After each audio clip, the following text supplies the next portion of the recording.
Karibu AMG Realtors. We have specialized in selling of land across the country in areas like Nanyuki, Naivasha, Nakuru, Juja, Kagunda Road, Malindi, and the Abadeas. Contact us today for land investment solutions and have your title deed delivered within 60 days upon completion of payment. SMS AMG to 40299 or call us on +254 748 229 941. AMG Realtors. We don't just deal in land, we deal in value. Hey Saidah, how are you? Hey, I'm good, Favor. How you doing today? I'm good. I'm so thrilled to have you here, and it's just perfect timing. You know, everything just works out for a good cause. So, you know. Thank you. I am thrilled to be here. Excited to be here today. You're welcome. Anytime. First of all, let me just say congratulations on whatever you're doing. I can see it on your face. I can see it in the background. Like, life is good. And life is good. Life is good. Glory be to God. Yes. Amen. Amen. Thank you so much for being here. I would love people to know more about you and just give us an introduction so that people can have an understanding of what they're going to get into, because they saw the topic, they know what it's about, but they want to know the person more importantly. Absolutely. So I am Saidah Farrell, affectionately known as Chef Farrell. I'm the owner of the Marshmallow of the Month Club, where every month I send out fresh baked graham crackers with artisan marshmallows and all kinds of just this fun experience for people to unwind and enjoy a nice little treat for themselves. That's beautiful. I would love to know, how did this all start? Like, what brought you to this point? Oh, how much time do you have? All the time in the world. It's one of those long journeys, you know, and then you just end up here. You know, you never knew you would end up here. But, I mean, it really started in 2010 when I got downsized from my job and decided to go back to school. And I wanted to do something that was hands-on, so I went into the culinary arts program. And from there, it just really started to life just started to craft itself, you know?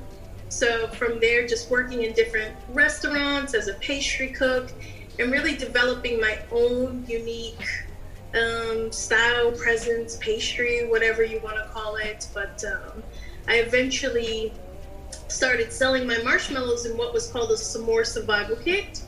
And from there, I thought I was able to open a bakery, but I was undercapitalized and it opened and closed very quickly.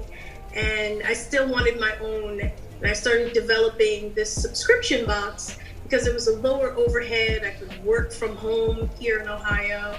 And that's what it became. I took the s'more survival kit. This is a really short, condensed version of the journey, but I took that s'more survival kit and turned it into a monthly subscription box for marshmallow lovers. Wow.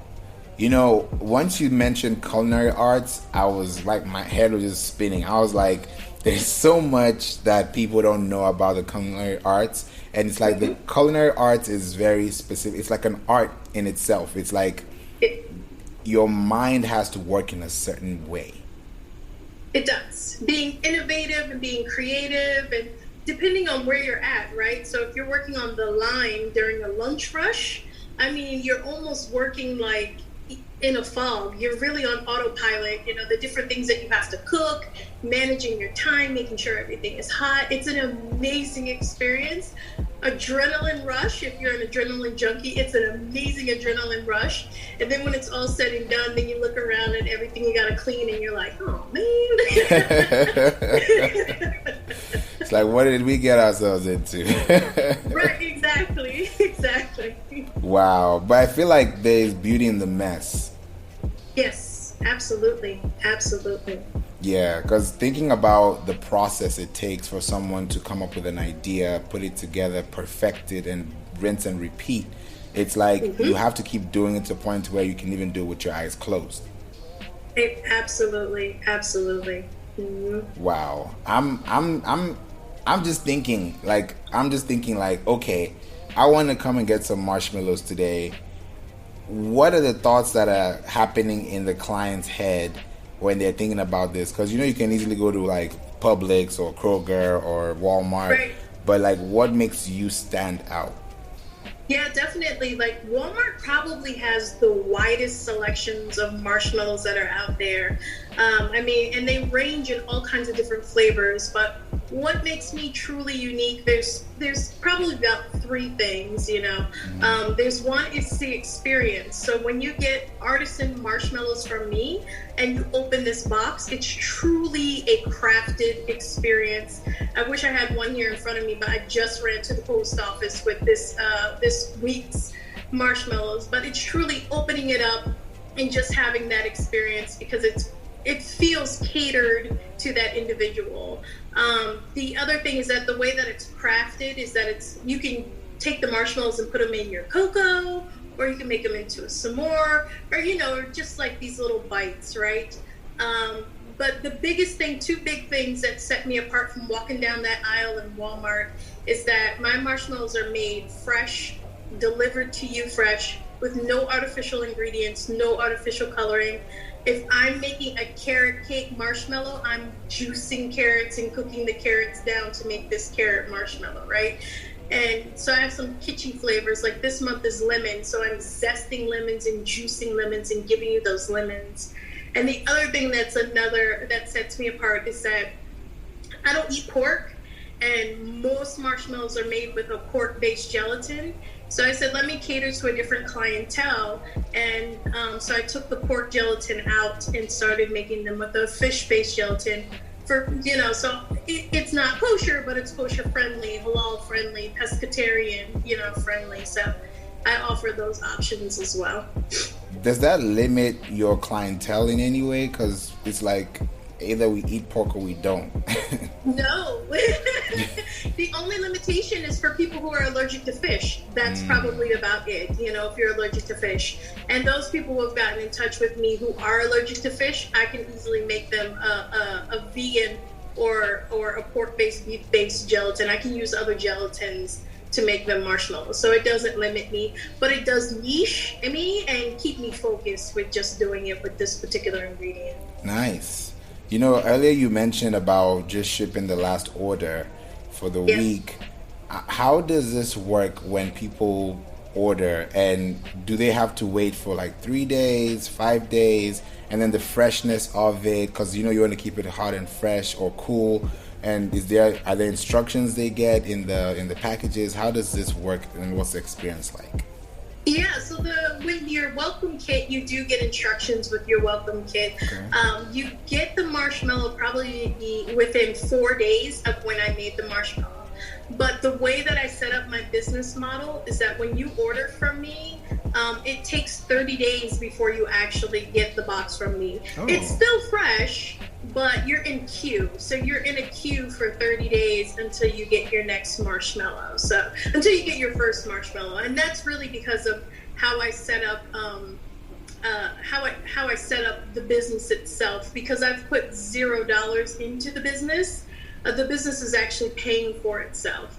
So when I got my first couple of subscribers, I took that money and I paid for like what I needed for those subscribers. And then when I got to those 20 people, I took that money and put it into the business. So I based on the bad experience that I had with my first business being undercapitalized, I really wanted to understand how can I self-fund and bootstrap this business. Yeah. And that's how it works. So that's why like that 30 days is really me taking like the revenue, buying all of my supplies, and there's definitely a profit from there. And then within the next 30 days, you get your subscription box. I like that. So in 30 days, you get your subscription box, and then in the next 30 days, you get the next one. So it just makes you feel like, okay, I'm going to have one marshmallow a week. If you can manage not to, I get so many people who are like, I just ate everything. And there's some who grab a Ziploc bag and put them in there and, put it away for another day. Because when I really thought about this product, I'm a single mom of 2 girls, and I was going to culinary school, taking care of my children. And I would come home and I would need to just decompress, right? Like I just need a minute to myself. And I love marshmallows, and I would like grab marshmallows and, and eat marshmallows. It was kind of like my emotional eating and decompressing. But, when you go to culinary school, your palate begins to develop. And so those store-bought marshmallows just weren't doing it for me anymore. So I started thinking of different flavor marshmallows. I mean, in November, I do like a Thanksgiving centered one. So I've done cranberry, sweet potato, maple. I have all kinds of fun flavors that I can do. That's great. And when you speak about different events and seasons of the year, that affects how people order and what they're ordering for. Absolutely. Could you take us through that process to know like when is the right time to switch gears? Because like right now we're in Q2. So how does someone know, oh, okay, she's about to switch it up? Absolutely. So Q2, I'm making a big change. So I'm going on my third year of selling this subscription box, and I made a shift at the beginning of Q2 to no longer offer. So the names that I had like a mini box, and then I had deluxe, and then a family pack. But what you notice is like there's two big holidays during the year. There's Mother's Day. I wish I could say it was also Father's Day, but Mother's Day is a big day of the year where you get a lot of sales. And then there's the holiday season in November. So I started to notice, like, within the other times, who am I actually selling to? And I'm selling to that gift giver who wants like a unique gift, right? Not a lot of individuals are purchasing this for themselves. I started looking at these the notes, right? The messages that people were sending when it comes to gifts. And there were a lot of happy birthdays. So for Q2, I switched from calling it a mini, a deluxe, and a family pack to now there's a birthday pack, there's a congratulations pack, the family pack, and then gift yourself, and the Mother's Day pack. So I have different. So now, the king of SEO. So now people are looking for me for that unique birthday gift, that unique Mother's Day gift, So instead of maybe people aren't searching for a marshmallow gift, but maybe they're searching for that unique birthday gift or hard, someone, hard to find, gift for that person who's hard to purchase for. So that's the shift that I'm making for the holidays. So each quarter will be based, this quarter is focused on Mother's Day, but then after that, the quarters are really birthday, congratulations, and gift yourself. That's amazing. Once you mentioned SEO, my ears just like went up. Because, I want to tap into that just a little bit to know because you said 3 years, so before the SEO was applied, how was business running and how are people finding you compared to now that it's applied? Your website is strong. You don't even need to run ads to get clients anymore. So how does that play into your practice and your modeling? Yeah, so I've actually never run an ad. I've done a lot of organic, but like when I first got started, I did all the things that people say to do to get you going organically. Like I was always on social media, always posting, engaging with other people's content. But I'm on the Cratejoy marketplace. So Cratejoy is it's a marketplace where people go to find subscription boxes. Okay. And so I started aligning my content with what Cratejoy was featuring for the month. So if it was Valentine's Day and they're talking about Valentine's Day, or Singles Awareness Day, then I made sure my photography and my content was all about Valentine's Day, right? Okay. So for March, you saw nothing but green and St. Patrick's Day. And now it's Easter. There's a whole bunch of yellow out there. There's different things that look like Easter within my photography and the conversations that I'm having. So aligning myself with their SEO is what's made a difference for me. That's great. Yeah, because I just took a quick dive into the SEO and I'm like, okay, they have a really strong domain authority. They have strong backlinks. They have strong features, because when people are searching for this content, your image shows up. Your content shows up. And if there are other people that have what you have, you're standing out because you've designed and branded yourself, which gives you that outstanding performance compared to the competitors around you. Absolutely. And I mean, it's been conversations with you as well. Like last year when we met and you were teaching me some things and like the alt tags with images, right? Yeah. So there was someone who was ranking higher than me for the phrase Marshmallow of the Month Club. So I went in like a lunatic and just started alt tagging everything as Marshmallow of the Month Club in my images, and then like I would just like in blogs, I would just constantly say Marshmallow of the Month Club, and I started to notice an indexing difference. So, I appreciate you for the education. No, you're welcome. Anytime, anytime. This is beautiful to see, because when I hear businesses thriving with SEO and it works, it just gives people that have no idea what it is or what it means the ability to start somewhere and be confident in their product. Because everyone is doing Marshmallow. Like you said, you can go to Walmart and get anything, you can go on YouTube and find anything, but people pay for experience and people pay for people. Absolutely. I absolutely agree with that. Before June of 2020, I never showed my face. Where you were saying people pay for people, I never really showed my face within the business. And now I have more posts that show me and my personality and what I'm doing behind the scenes. And I feel like my client base are the people who are curious about what I'm up to, as opposed to like, that necessarily like Marshmallow lover. They're really like Marshmallow lover who's a fan of Chef Farrell, So I've found my people. Exactly. When you mentioned content, what came to my mind was breaking down and analyzing how you actually distribute your content. Because when you're doing behind the scenes, or you're showing people how to make this type of recipe, or how to use this recipe with the ingredients they have at home, how does it become a lifestyle for them? So how do you put your content and market it in a way that is appealing to them and not so repetitive?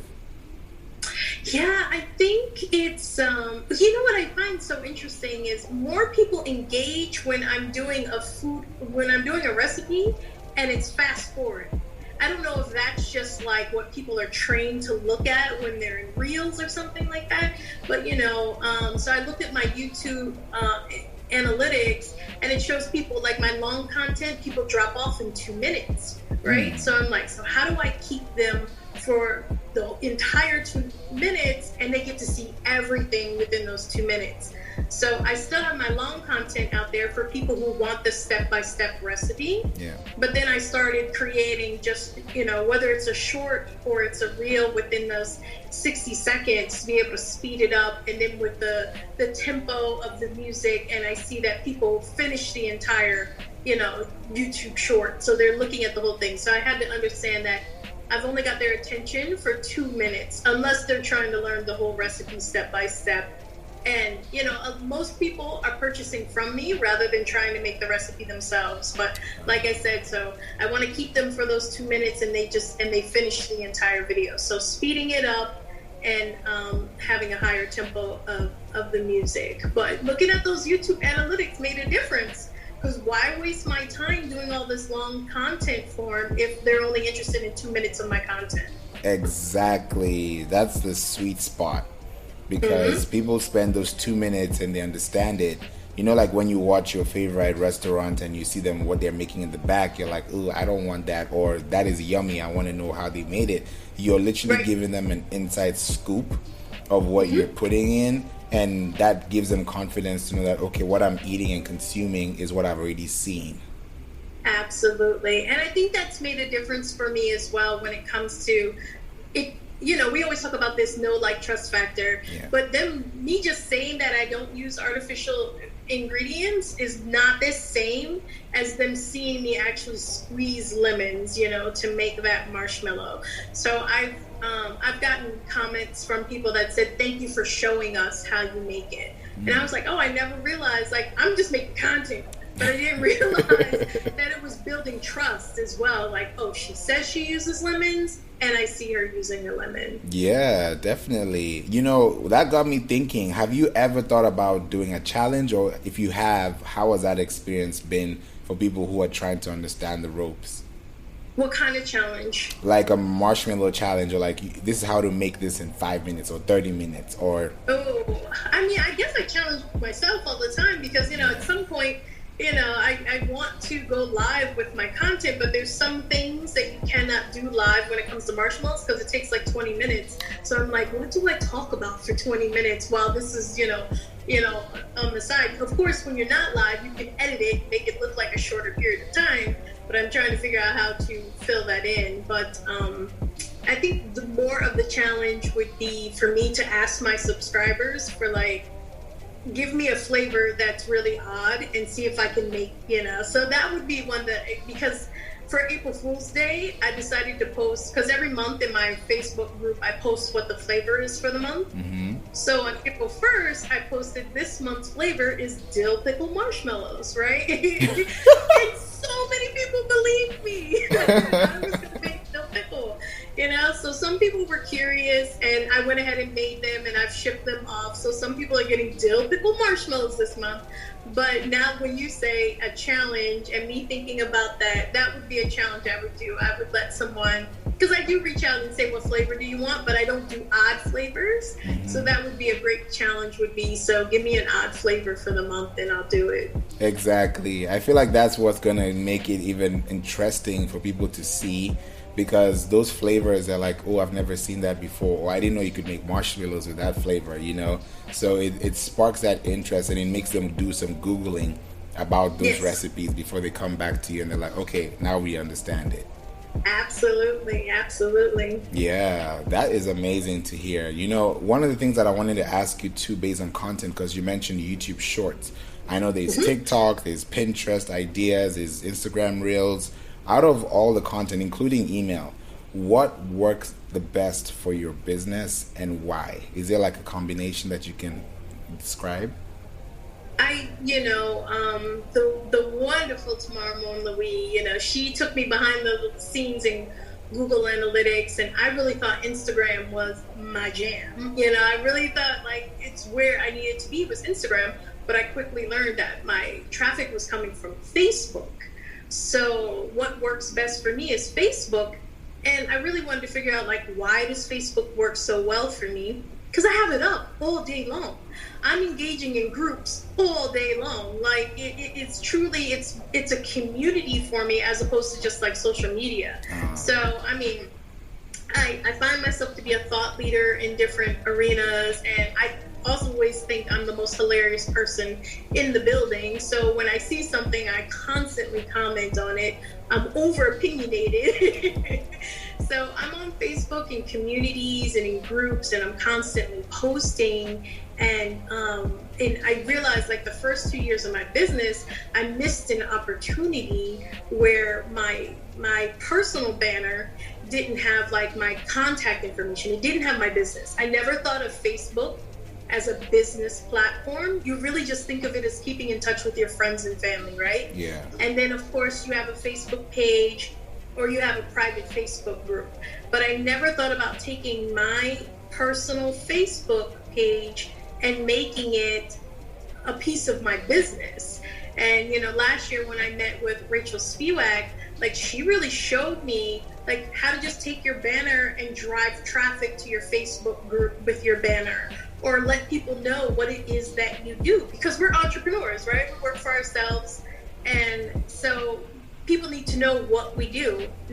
So I took my Facebook banner and it now shows my Facebook group. It talks about the Marshmallow of the Month Club, and then you have people sharing your posts, right? So people who are friends of mine are just like, oh, I want to share this, and then it creates, so now you start borrowing from other people's audiences. So Facebook is where it's at for me. Okay, go Facebook. Because we don't hear a lot about Facebook. We hear about every other platform, but when you hear Facebook, you're like, yeah, I'm not doing that. But you realize that Facebook is still big today, and everybody and their mama, are still there, and you can't neglect them, because that's where you started, and if you want to build relationships, that's where it begins. Absolutely. And I know that a lot of people are having trouble with Facebook ads, so I don't do Facebook ads. It's really organic. But that older gift giver is on Facebook.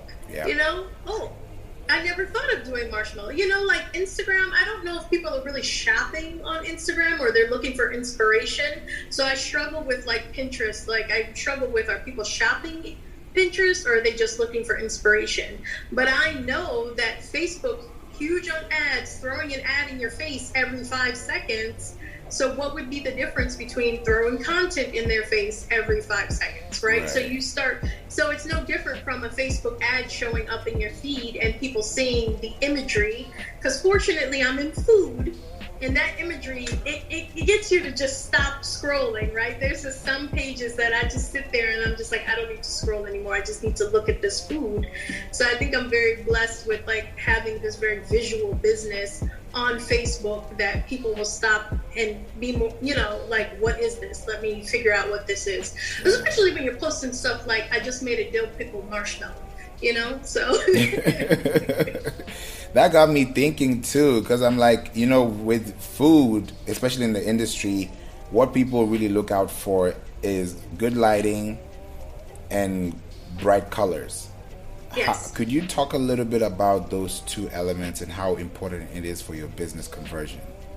Yeah, so the colors you don't want to use for food is blue and green. Blue suppresses the appetite, so you want to stay far away from blue when you're actually doing food photography, right?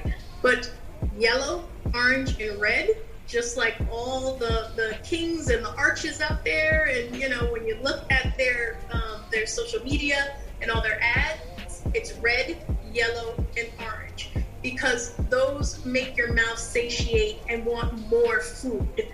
So you're looking at these ads and it's in your head that I need to eat that right now.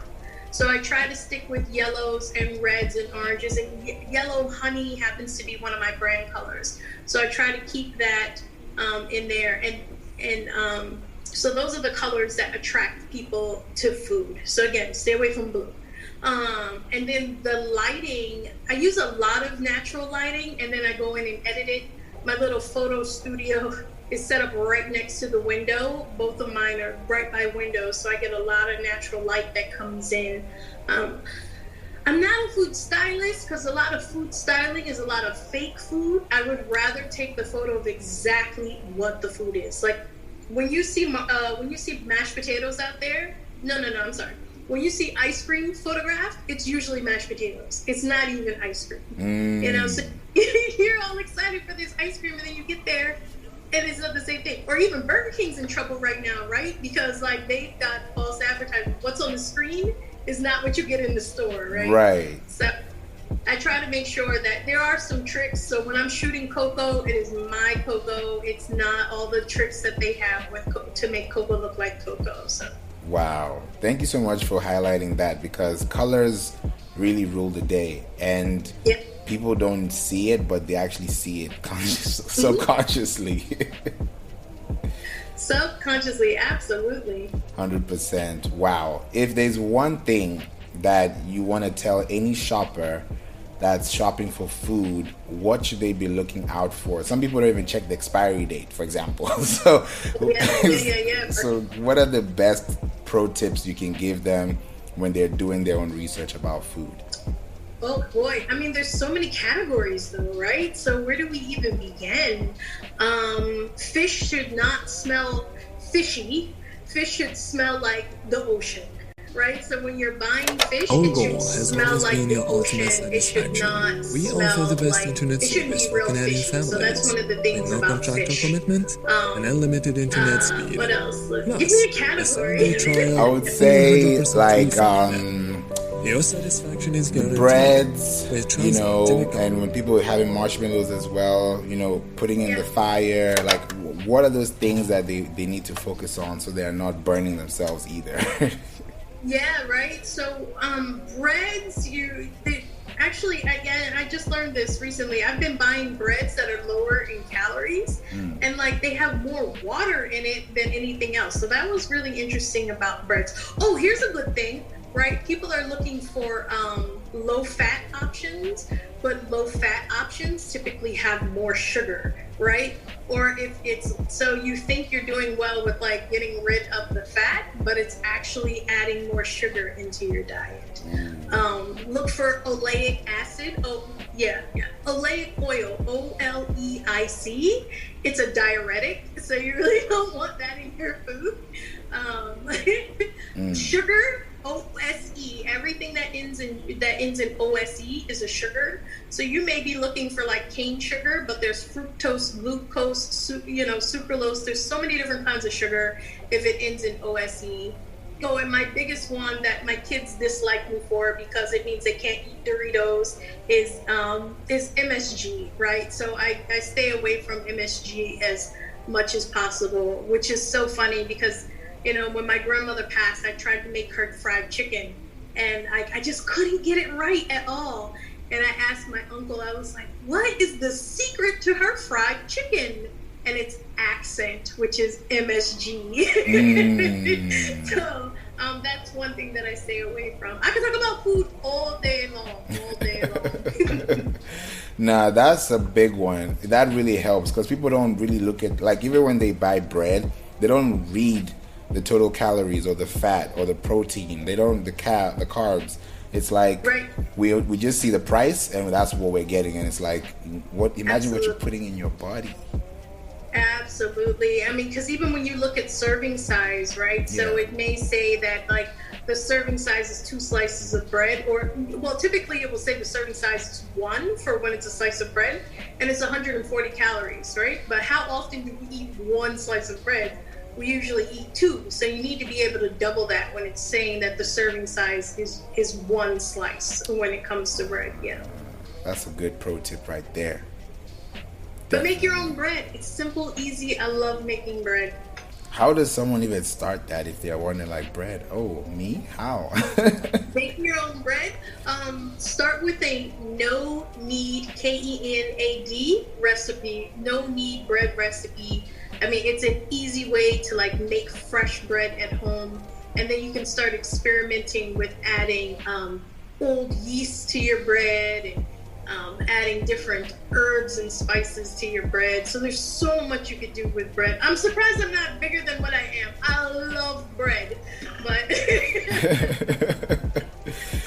I love making bread. I love eating bread. I love bread. Now that you mentioned bread, before we close, you mentioned bread and it got me thinking because I used to love white bread, but I now take honey wheat bread or brown bread. And I'm like, is there a difference, like dynamically, or are you just choosing it based on preference? Oh, absolutely. And so it all comes down to wheat, right? So when you get whole grain wheat, it has what's called the germ, and I hope I'm saying it correctly. I mean, like, it's been a while since I read about like the beginning of bread. So it's all about the wheat and where's the wheat grown and what's the nutrients in the ground, that's in the wheat. Because in the United States of America, we grow wheat, corn, and soybeans. That's all we mass produce. There are local farmers for everything else, but we're known for our wheat, our corn, and our soybeans. So when it comes to the wheat, when you harvest the wheat and you start breaking it down, you start losing all the nutrients that are in the wheat. And so there are some farmers out there who are taking like ancient seeds and replanting them. Dan Barber is a huge chef on this he's based out of New York, and taking that wheat and cultivating it so that there's more nutrition within the wheat. But when you take this wheat and you put it through the mill and you break it down, you begin to lose all of the nutrients. And like the breaking it down to where it's bleached, and because like white bread it's gone through a process where the wheat is actually bleached to look white. I mean, you have no nutrition within this final product except for what they add back. So when you see enriched, that means they broke it completely down and then they added nutrients back to it. So white bread, I love white bread. It's delicious. It melts on your tongue. It's good with butter. But like the nutritional value is really just lost, and you really want to have like whole grain bread. Even whole grain bread is different from whole wheat bread, and whole wheat bread is different from 100% wheat bread. Like the way that they phrase it, it just messes you up. So so you're really looking for whole grain bread or making your own bread from whole wheat flour. That's a masterclass you just dropped on us. It is, right? Oh, and ice cream too. Don't even get me started. Wow. Ice cream is a whole other thing. The next time you buy Breyers, look at the packaging. Nowhere will it say ice cream. Nowhere on the package will it say ice cream.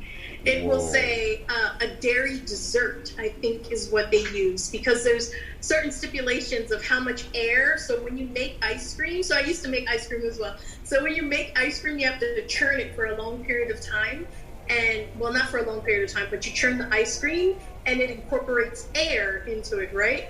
So in the United States, there's a certain amount of air that you can have where it's considered ice cream. And if you have more air, because right now you're filling up this tub and people are actually getting less ice cream than what they think. So you cannot call it ice cream. You have to call it like a dairy dessert. I feel like anybody that listens to this episode, because I know somebody who listened to this episode while they were in the grocery store. So this is going to be another one of those good ones. You're going to be like, oh yeah, I got to check the back of this content before I buy it.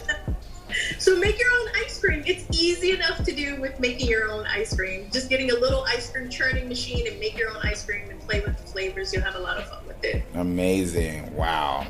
Thank you so much, Saidah, for being here and just thank you. Giving us all this knowledge, dropping all the bombs. You know, we needed it today, so I really appreciate you for that. Awesome. As you can tell, I used to be a culinary instructor. I'm still a culinary instructor. So, yeah, I teach culinary arts as well. So before I went 100% in my business, that's where I was at. I was teaching culinary arts. And they've actually asked me to come back and do some demos. So my love, my passion is teaching culinary arts for sure. That's beautiful. Wow. If there's any way they can get in contact with you or they may want to buy the subscription boxes, what are the options they have available? The easiest thing is www.marshmallowofthemonthclub.com. I mean, I have several domains that will lead you there, but that's the easiest one is marshmallowofthemonthclub.com. I'm on Instagram as Edible Opus, EDIBLEOPUS. And my email is chef.farrell, Farrell, not Farrell like the singer, at edibleopus.com. Amazing. Definitely we're going to have this in the show notes so that people can click on it and access, because they're going to be like, let me rewind it again. What did she say?